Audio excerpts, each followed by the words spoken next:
సొంతగడ్డపై కుర్చీ వార్ మొదలైంది. సర్వసభ్య సమావేశంలో కుర్చీ వేయకపోవడాన్ని సీరియస్ గా తీసుకున్న సైకిల్ పార్టీ ఫ్యాన్ పార్టీ నుంచి ఏకంగా కార్పొరేషన్ చైర్నే లాక్కోవడానికి వ్యూహాలు సిద్ధం చేసింది. ఇందుకు ఏంటా కుర్చీ కదా? టీడీపీ వ్యూహాలతో వైసీపీ అధినేతకు సొంతగడ్డపై పరాభవం తప్పదా?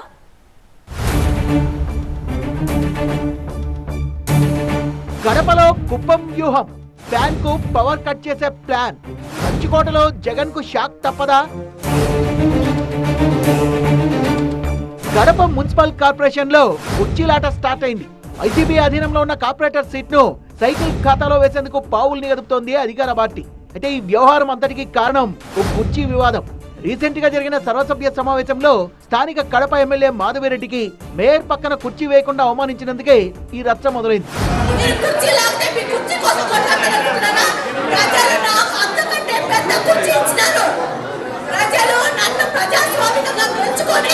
కాళ్లలో భారం, వాపు లేదా అల్సర్ తో బాధపడుతున్నారా? ఇవి వెరికోస్ వెయిన్స్ లక్షణాలే. భారతదేశంలో number 1 varicose veins hospital Avis ను సంప్రదించండి. ఇప్పుడే మీ అపాయింట్మెంట్ ను బుక్ చేసుకోండి.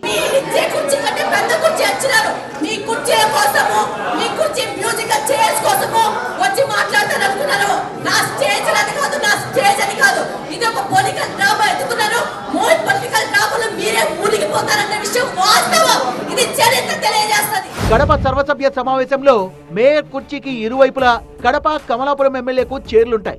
ఏపీలో కూటమి ప్రభుత్వం ఏర్పడిన తర్వాత మొదటిసారి జరిగిన సర్వసభ్య సమావేశంలో కూడా ఇద్దరు టీడీపీ ఎమ్మెల్యేలకు చైర్లు వేశారు. నవంబర్ లో జరిగిన సర్వసభ్య సమావేశంలో ఆ చైర్లను మేయర్ కుర్చీ పక్క నుంచి తీసేసి కింద వేశారు. ఈ వ్యవహారంపై కార్పొరేషన్ సర్వసభ్య సమావేశంలో జరిగిన రసాభాసతో సమావేశం కూడా క్యాన్సిల్ అయింది. అంటే ఇక్కడి నుంచే అసలు కథ మొదలైంది. తన భార్య కడప ఎమ్మెల్యే మాధవిరెడ్డికి కార్పొరేషన్ సమావేశంలో జరిగిన అవమానాన్ని వ్యక్తిగతంగా తీసుకున్నారు TDP polit bureau member Srinivasareddy. దీంతో వైసీపీ అధీనంలో ఉన్న కార్పొరేషన్ సీటును టీడీపీ ఖాతాలో వేసేందుకు పావులు గదిపారు. ప్లాన్ వర్కౌట్ కావడంతో సుమారు 10 మంది వైసీపీ కార్పొరేటర్లు చంద్రబాబు సమక్షంలో టీడీపీలో చేరుతున్నట్టు తెలుస్తోంది. సెకండ్ ఫేజ్ లో మరో 10 నుంచి 15 మంది కార్పొరేటర్లను సైకిల్ ఎక్కించేందుకు సన్నాహాలు పూర్తి చేసినట్లు సమాచారం.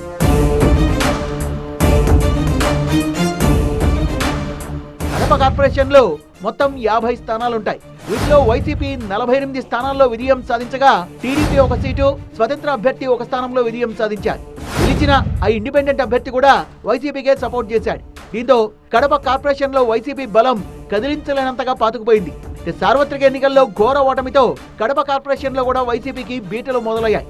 అసెంబ్లీ ఎన్నికల్లో కూటమి ప్రభుత్వం అధికారంలోకి రావడంతో ఇప్పటికే ఓ కార్పొరేటర్ వైసీపీని వీడి టీడీపీ తీర్థం ముచ్చుకున్నారు. ఇప్పుడు 2 విడతల్లో మొత్తం 20 మంది వైసీపీ కార్పొరేటర్లను తమ పార్టీలో చేర్చుకునేందుకు టీడీపీ నేతలు సన్నాహాలు చేస్తున్నారు. దీంతో కడప కార్పొరేషన్ ను కైవసం చేసుకుని సొంత ఇలాకాలోనే జగన్ కు షాక్ ఇవ్వాలని ప్లాన్ చేస్తోంది టీడీపీ.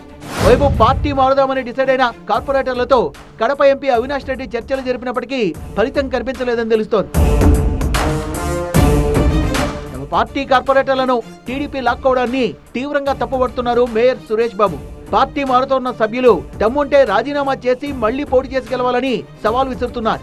ఇప్పుడు ఎన్నికల్లో గెలిచిన తర్వాత మా పార్టీ తరపు గెలిచిన తర్వాత వాళ్ళు లాక్కోవడం అనేది వాళ్ళ పార్టీలకు చేర్చుకోవడం హీనమైన చర్య. నిజమైన దమ్ము ధైర్యం ఉంటే కార్పొరేటర్లు రాజీనామా చేసి పోటీ చేయమనండి. మళ్ళీ తెలుగుదేశం పార్టీ టికెట్ తీసుకోమనండి. వైఎస్ఆర్సీపీ ఎన్నికలు పోటీ చేయమనండి, తెలుస్తుంది వాళ్ళకి. ఇక సర్వసభ్య సమావేశంలో పోడియంపై ఎమ్మెల్యేకు కుర్చీ వేయకపోవడంపై కూడా మేయర్ వివరణ ఇచ్చారు. ఎమ్మెల్యే అయ్యాక మాధవిరెడ్డిని ఎంతో గౌరవించామని, కానీ ఆమె అనుసరిస్తున్న తీరు నచ్చకనే ప్రోటోకాల్ ప్రకారం మేయర్ పక్కన కుర్చీ వేయలేదని చెప్పారు. ఆమెకి కుర్చీ పైన వేయలేదు. కుర్చీ పైన వేయాల్సింది జీవోస్ చదవాలా, ఎక్కడ కూర్చోవాల్సింది అక్కడ కూర్చోవాలి.